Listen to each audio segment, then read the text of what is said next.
وآتوا النساء اور تاسو زنانو ته ورکړي صدقاتهن نهلا تدیم مہر په خوشالي سره فإن تمن لكم عن شيء منه نفسا کچیر هغه شی معاف کړه د دې مہر سه یو شی د خپل نفس په باره کې فکلوه پس تاسو وخورئ هنیئا په ښه ذایقه سره مریئا په خوشالي سره.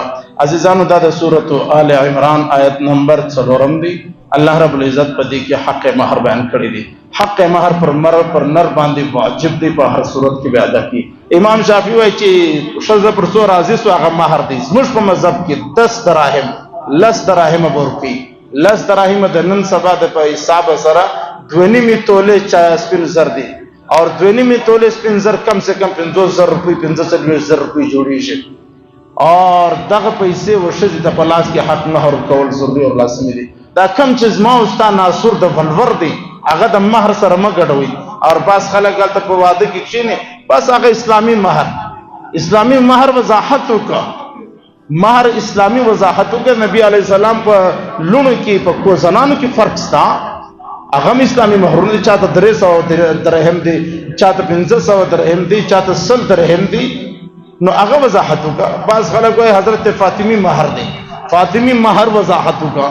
مثال کے طور پر حضرت فاطمہ په دور کې یو وش په 15 دینار او په 10 درهم ستا په دور کې یو وش په 3 لک روپۍ دی. نو بدا څنګه مہر فاطمی دی وضاحت وکړه. لہذا وضاحت کول مال متعین کول دا ضروری اور لازمی دی اور دا پر نر باندې واجب دی اور مہر ادا کول په خوشحالی سره دا عبادت دی اور دا کم چې ولورو نظام دی ته یقین اوسه تزما او ستا په علاقه او په معاشره کې د پښتنو تباهي دغه ولور راوسته اور تقریبا په پنجاب په دې علاقو کې ډېره کمی ده. زما او ستا په علاقو کې ډېر ناصر دی اور د دې دپاره حدیث کې راځي نبی علیه الصلاۃ والسلام فرمایي چې مخامخ سړي ته وګوره د هغه حیثیت چش دی.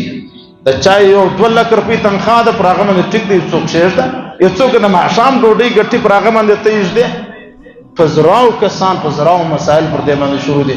څوک په فقر اخته دي د ولور دپاره څوک زکاتونه ټولوي د ولور دپاره څوک غلاوې کوي د ولور دپاره اور څوک چې دي هغه په ګرده کال په کراچي په ورو په تور شپو کې پسې ورک دي د ولور دپاره.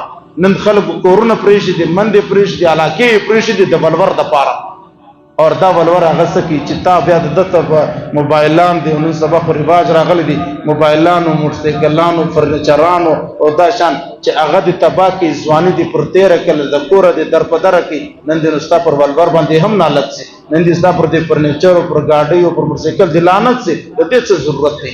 لہذا دا د اسلام متصادم نظام دی د اسلام سره ټکراو نظام دی. مہر 50,000 شاوخوا زنانې ته ورکړه چې کم ستا په وس کې پوره دي. 10 شړۍ ضروري نه دي 1 شړۍ هم کافي ده. 100 جوړې ضروري نه دي 3 جوړې هم کافي دي. د وراګه څه په شریعت کې تصور نشته چې وراوي په ځای راځي. اوس خو ماشاءالله علما او غیر علما پکې لګډ سو کنه خو بس په کورو کې جنګونه دي او بدنیتیان دي. الله رب العزت دې د عمل کولو توفیق را نصیب کړي. آیاتونه ډېر تفصیلي دي خو به هر حال دا یو خبره چې ښځه د خپل زړه په خواهش باندې پر نر باندې معافوي دا اختیار لري. ښځه ته به زبردستي نه کوي په خلکو به سفارشونه نه کوي اور زنانې به پیغور نه ورکړي په کور کې به ماحول نه خرابوي بیا به دا مہر ښځه معافوي. که چیرې تا په زبردستي د ښځو په پیغور په خلکو خبرو باندې میراث یا مہر په معافېدو کوشش وکړي دا د الله په نزدیک ګناه ده او د اسلام د قانون خلاف عمل دی.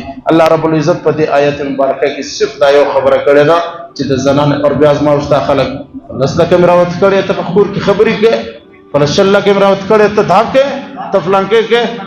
یاد وساته که مہر دی که ولور دی دا د عورت یا د ښځې خریداري نه ده. دا د جسم څخه چې ته کومه فایده اخلې چیرې چې ستا بچان پیدا کېږي دا د هغه بدله ده. شریعت وایي ته چې د ښځې د جسم څخه فایده اخلې بدله ورکړه اور د هغه بدله نو مہر دی. لہذا دا د اسلام متصادم نظام دی. زموږ ودونه دې الله معاف کړي مکمل د شریعت خلاف دی. چا واده د زموږ راځي سبا غورز وادو لور ته پوره مہر په لاس کې ورکړي ډېر ښه نظام دی. الله تعالی د عمل کولو توفیق را نصیب. الحمدلله.